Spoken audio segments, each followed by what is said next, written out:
Okay guys, this one is actually I did not put as much as I was thinking about originally. All I've got here today are some distance math problems, and I just wanted to work a couple for you. I know that you have some of these to do in lab, and I have also put a sheet in Blackboard under supplemental info that has a few more problems. If you want to work those, just try them and then let me know if you want the answers and I can see about getting those to you, okay? So the first thing is the inverse square law. Now, when I talked about this in chapter 10, when I was talking about secondary factors, I talked about the inverse square law as it applies to changing the density changing the mass to keep the same density or maintain it. The true inverse square law is the relationship between the distance and the X-ray beam intensity. And you already know that concept. But the distance between the source of the radiation and the image receptor can actually affect the amount of radiation that reaches the patient. And that has to do with the divergence of the X-ray beam and then the intensity of the radiation and how it varies at different densities. So right here we've got the relationship between distance and X-ray beam intensity is best described by the inverse square law. So the inverse square law states the intensity of the X-ray beam is inversely proportional to the square of the distance from the source. Because beam intensity varies as a function of the square of the distance, then that source to image receptor distance affects the quantity of the radiation that reaches the image receptor. So if you increase your distance, the intensity is spread out over a larger intensity, which decreases the overall intensity of it reaching. So this is the inverse square law as it refers to intensity. So you would have your old intensity over new intensity, your new distance over old distance, and both of these are squared. So make sure. Now, this particular example is in your book, and so the intensity of radiation at a source to image distance of 40 inches is equal to 500 MR. Don't forget that the intensity of radiation is measured in millirems, okay? So that's what MR is. What is the intensity of radiation when the distance is increased? So here's your formula: intensity 1 over intensity 2, distance squared 2 over distance squared 1. We have 500 MR, our original. X is what we're looking for. Our new distance is 56, so it's on top. Our bottom is the original 40. Now, first of all, you need to take these two and multiply them out. 56 squared actually equals 3,136. So that's where I got that number. Then you multiply it by X, and it equals your 500 millirems times 40 squared, which is 1600, 1600. Now, you can either write it out here so that you know to square the distance, or however it is that you want to work it. Just make sure that you have squared these. Then you have 3136 times 500 times 1600 is 800,000. So 3136x is equal to 800,000. Now, to leave x by itself, you divide 800,000 by 3136, and your answer is 255.1 millirems. Now, that is how you get that answer. That is in your textbook. That's real easy to follow. And what I want you to remember is make sure you square your distances. Now let's do one that you've not seen before. If the radiation dose to a patient was 10 millirems at 40 inches, what would the dose be if the distance was reduced to 30 inches? Now we are reducing our distance. So here's our original intensity of 10. We're looking for X. 30 squared is 900. 40 squared is 1600. So this is the new distance over old distance. So old intensity, new distance, old distance. 900x is 10 MR at 1600, so 10 times your 1600. and then 900x is equal to 16,000, so that's 10 times 1600. Now 16,000 has to be divided by 900 to leave x by itself, and then that answer is 17.78 millirems. Now remember, this is a change in the intensity and the dose to your patient. So in this instance, we went from 10 MR to 17. That means the patient got more intense radiation because we reduced our distance. We went from 40 to 30. One more. If the radiation dose to a patient is 10 millirems at a distance of 40 inches, what is the dose at a distance of 60? Original 10, we're looking for x. Our new distance is 60, 60 squared is 36. Our old distance is 40, 40 squared is 1600. We cross multiply here. 3600x, so 3600 times your x is equal to 10 MR times 40 squared, which is 1600. 10 times 1600 is 16,000.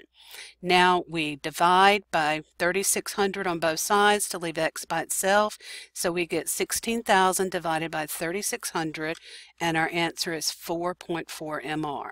Now we started with 10. Now we are only given 4 because we increased our distance.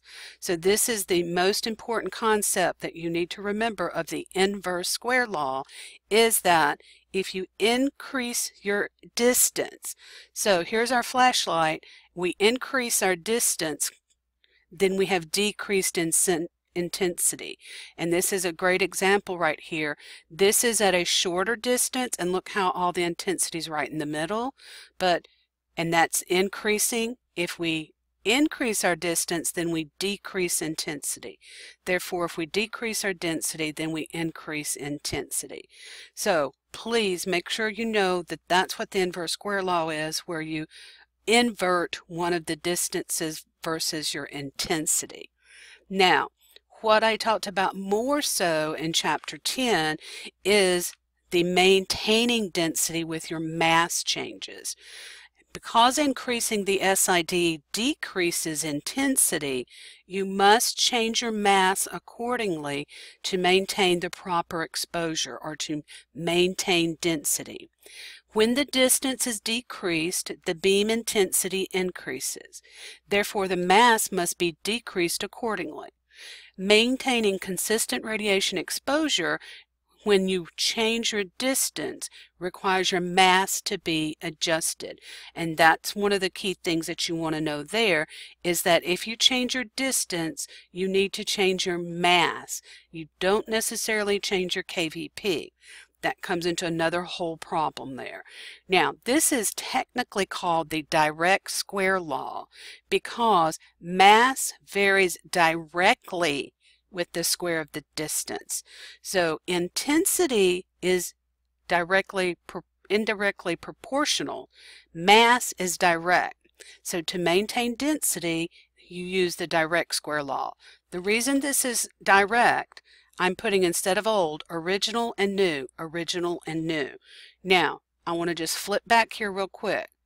Inverse square law, intensity, original, new, but you invert the distances, new, original, okay? So when it comes to mass, it's old over new, old over new. Now, I've had other students say, well, it's easier for me to put it the other way, and if you do, go right ahead. You can put new over old, new over old. You'll still come up with the same answer if you cross multiply correctly, but this is how it should be. So 1 over 2, 1 over 2. This one is from your text. If you have proper exposure at 40 inches using 25 mass, you've got to move your distance to 56 inches. What adjustment is needed to maintain density? So there's your original mass, it's 25, it's in your problem, and at 56 is down here, 1, 2, 1, 2. So your original is 40. And so if you go ahead and square these, 1600 and 3136. So 1600 times x, or 40 squared times x, is 1600x. 25 times 56 squared, or 3136, is 78,400. So you just cross multiply.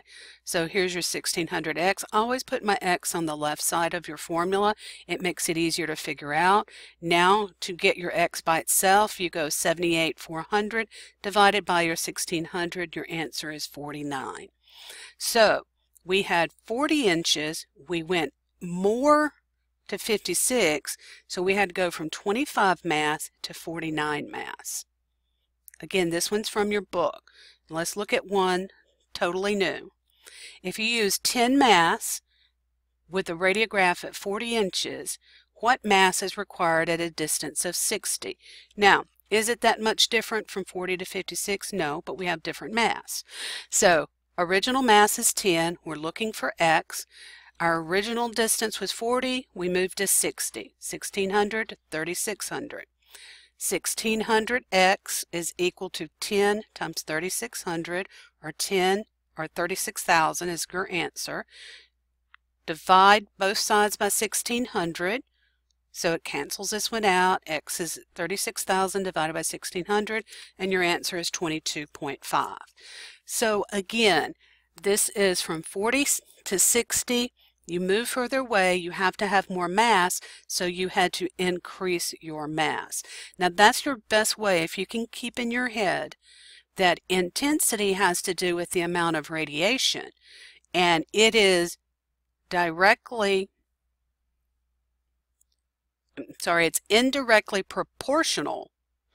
So intensity, if your tube moves one way, if it goes further, then you lose intensity. But with mass, to maintain, you have to keep it the same. So I increased my distance, so I had to increase my mass. If you have a radiograph using 10 mass at 40 inches, what happens if you go to 30 inches? What's your new mass? Your original mass is 10. We're looking for x. 40 squared is 1600. 30 squared is 900.